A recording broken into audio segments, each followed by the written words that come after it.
Hello YouTube, it's your boy Nathan coming to you to do another recap video. Today we're going to be talking 90 Day Love in Paradise the Caribbean. We're halfway through the season. It just seems like nothing is really like getting accomplished anywhere. So let's just begin. I'm going to start with Carlos and Valentine on this episode. So they decided to go on a nice little road trip to another place in Colombia. And their storyline is that Carlos is still shy about his sexuality and coming out gay and stuff. So in this episode, they're in the car, and Valentine is still like questioning things and not fully like grasping things that Carlos is saying, and it just led to a big argument. Like Carlos was just like, you don't know me that well and everything. And Valentine was just like, oh, here we go. It's the end of the world again. I say something that you may not like or may have forgotten or may not understand, and you get all frustrated. So they start bickering and fighting over that. Then Valentine was just like, well, I like to blast the radio when I'm driving. And Carlos just like, no. And then, Valentine's like, well, play me something. Like, sing me a song, play something. So Carlos just starts whistling with the beat. And then that irritated Valentine. So just like, stop whistling. Just stop whistling. It's irritating me. Like, just don't say a word to me. Just don't talk to me right now. And then they just... I don't know. They got really frustrated with that car ride, was just really frustrating. They got real frustrated with each other. They wanted to speak to each other. They get to their hotel and they still like, and Valentine's just telling Carlos, "Don't talk to me. I don't want to be talked to right now. Just leave me alone." So Carlos goes off by himself, just all upset. Later in the scenes, he's sitting at the beach in the dark, just looking out by himself and stuff. And Valentine just comes in and just says, "Hey, I'm sorry for not listening. No matter how angry I get with someone, I should always still listen, and it doesn't mean I don't love them." So they're still trying. Carlos and Valentine are still trying to be patient with each other, but I feel like they're almost at their breaking point where I think Carlos is just going to have enough of Valentine's little anecdotes here. But, they're still getting to know each other. And their biggest thing was, we talked all the time. And I thought that being in person, things were going to be better. But it's clearly not. So, they still got a lot to learn from each other, and it's pretty obvious that, Carlos is just not ready for this type of relationship, especially being on TV and, coming out in a community, in an area where it's still not, like, accepted. So I still think that Valentine needs to be a little bit more reasonable. I know he's done everything he can to make him like love himself, but that stuff like that takes time. That takes time. So yeah, that was Carlos and Valentine. Next, I'm going to go to Danielle and Johan. So Danielle's here in the Dominican Republic because she's trying to marry Johan in a week. And 2 weeks ago in their episode, it was revealed that Johan didn't tell his friends about Danielle getting married. So she's all upset about this. Now, Danielle is like this real spiritual, like, witchcraft kind of person. Like, she likes to do like rituals or like light some stuff and like spray it all around the room and stuff to like eliminate any bad energy, basically. This episode, they wake up, they're at a hotel, they wake up, and apparently Johan went down to the hotel bar and bought like $200 worth of peanuts. Well, why is that a big deal? Well, because Danielle's little spiritual advisor told her not to eat peanuts on this trip. Don't know why. Must be a religious thing. Not sure. But, and Johan bought $200 worth of peanuts, and he was eating them at 4 a.m. So they got a huge disagreement about peanuts. I'm surprised that, it was $200 worth of peanuts. I'll give her that one, but, she was so irritated about him just eating peanuts, I don't get it. So they get in the car. They had planned to go see Johan's Danielle's going to see Johan's family. And they get in the car. Johan is still eating peanuts, and that's just irritating her. And, he's just like, you know what, her rituals, everywhere we go, every room we enter, any car we enter, she has to do her rituals. I'm fine with it, but, it's just becoming a little bit too much to an extent, so, and he was just like, so peanuts are against your religion. And there's like a lot of things. I can't say nothing because, like, there's a lot of things that people, there's just the minor things that are against people's religion. So I'm not going to judge on that. But I do agree to an extent that those certain things can be a little bit much. Like it's against your religion to eat peanuts and stuff. Like, that's just weird to me. So, I mean, I don't know. I got to look more into that a little bit. But, and then she was asking him, do you believe in witchcraft? And he was just like, nope. So, yeah, they just got into a big disagreement over peanuts, witchcraft, religion. It just didn't mix well. But anyway, they go to Johan's family's house. They decide to, and Johan's family and him and his family, they live in a poverty level. So it was one of those, like, kind of be grateful for what you have kind of moments. Because, you look in the house, they'll have like one bathroom, no running water and stuff. They got to do everything like the old-fashioned way, get water from the outside and clean it. It's just, it's really unfortunate, and sad. It was just sad watching that. But anyway, Danielle meets his family. They're all excited, and, they were talking about life in the Dominican Republic.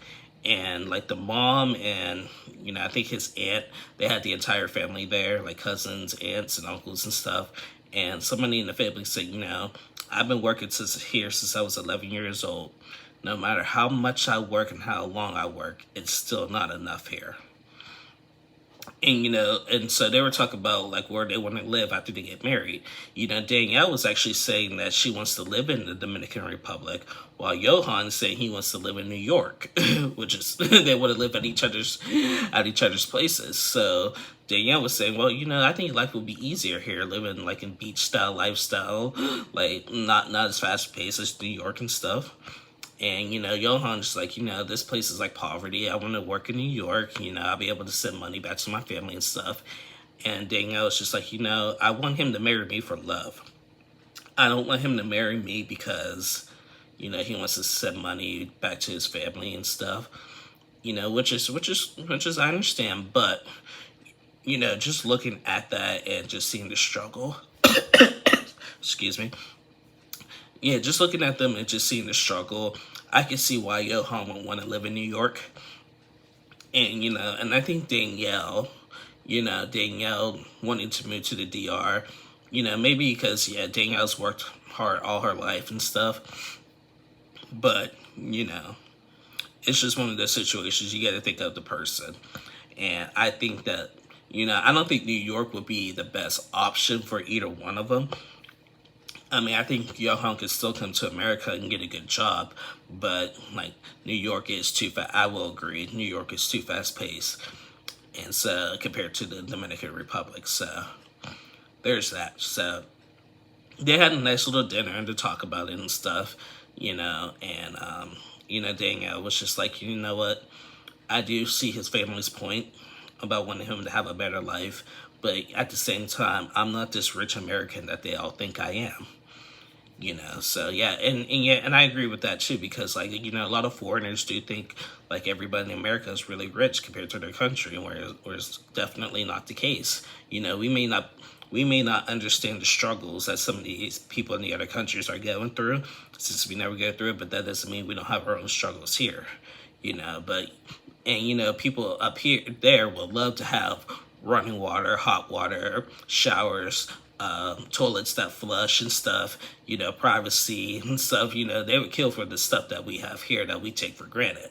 So, yeah, it was Danielle and Johan scene was just like a real eye-opener for me, and I think a lot of other people that they should just realize, just really be grateful for the little things, because, there's a lot of people in this world who are struggling, and I would love to be in our shoes compared to what they are. So, So yeah, and I'm gonna leave it at that with Danielle Johan. Next we seen was Ariana and Sherlon. Now, in the last episode, it was revealed that Sherlon has been stepping out while Ariana's been a single mother back at home. Ariana's fighting for her relationship, this and that. Like they decide to go out somewhere to a bar or whatever, or not to a bar, like to some kind of like beach restaurant or whatever. They had the baby, and Ariana was saying that her and Charlotte are going to work on their relationship, but apparently the night before, Charlotte was getting text messages from a girl and inappropriate photos from a girl, and obviously Ariana is irritated with that. She's like, "You could go stay with the girl. We'll stay at the hotel and stuff." And he was like, "What? Why? Stop doing this." And she was just like, "You know what? You are cheating on me. Like you're seeing other people. You have a son now, and if I would have, I trusted you to have unprotected intimacy." And you just have this problem. And Sherlon keeps like justifying his actions like it's nothing. He's like, "Yes, I have a problem. I love women. That's just a problem. I do this thing and all that. But I'm just like, Sherlon, you can't do that. You got a kid now and you got a woman. You gotta like grow up and be a man and take care of your family. You can't just be stepping out just because you got a habit. Yes, habits are hard to break, but you got to do it, because he doesn't realize he could be in so much trouble for what he's doing." So yeah, they had a big argument about that. Then later in the scene, they still tried to make up from it. Ariana's mom is coming down to Jamaica to watch the baby while Ariana and Charlotte try to get their relationship back on track. So a taxi picks Ariana's mom up, and she comes to the hotel, and Ariana tells the mom about what's been happening and the cheating and all that, and the mom is just not happy. And she was saying her patience is really, really thin as it is about it, and she's just not happy about that. And she's just pretty surprised that they're still together, because like, how can you accept this? And Ariana was saying, like during her pregnancy, she gained a lot of weight, and she like wished that she wouldn't allow Sherlon to get away with the things that he was doing while she was pregnant and post-pregnancy. So yeah, and that's where they left off the cliffhanger with that one, with Ariana's mom and Ariana talking. So yeah, I feel bad for Ariana. I'm team Ariana, because yeah, Sherlon is just, and remember, he works at a swingers resort, so like there's a lot of temptation, but dude, you gotta really control yourself. So yeah. And last but not least, in this episode was Frankie and Abby and Gabby. Now, again, we still haven't seen Frankie in a while. He canceled the trip to Mexico, but Frankie's best friends, Rodney and Selena, had came down in replacement, and they met up with Abby and Gabby. And last week's episode, Rodney confessed to Gabby that Frankie is in love with Abby, and that he wants to marry Abby. Now in this scene, and that irritated Gabby. Gabby wasn't fully aware of the extent of their relationship. So Abby and Gabby had a big heart-to-heart on a boat, and Gabby just poured out her heart. She's like, "You're mine. You're not his. Like, he's a backstabber. You're mine. I love you. I'm your girl. This, and that. How could you do this to me? Blah, blah, blah," and all that stuff. And, Abby feels bad for what happened, but, she was like, "I speak English, and you don't. So, I could fully understand." Now, Abby had mentioned something that did not sound realistic. She mentioned that she wants to go to the U.S. and marry Frankie, and then after they get married, she wants to bring Gabby into the U.S. And I'm like it's that easy. It's that easy. You're really gonna marry a guy in the U.S. and then bring another girl to the U.S.? Yeah, that's not gonna happen that easily. So yeah, this little love triangle three-way thing, it's just weird to me with Frankie, Abby, and Gabby. So yeah. So yeah, and that was the only heart-to-heart they had on this scene. But yeah, so yeah, that was 90 Day Love in Paradise, the Caribbean. We didn't see in this episode Amber and Daniel, and they're just like a train wreck happening. I think Amber and Daniel could be on their last legs because Amber's just, I think she's too big for her britches at this moment, and based on the previews, like it's not gonna be good for next week. So. But anyway, guys, thank you guys so much for watching. I'll be back tomorrow to recap 90 Day Fiancé. This was 90 Day Love in Paradise, the Caribbean on Discovery Plus. And be sure to stay tuned for more videos. Have a great day, everybody. Stay safe.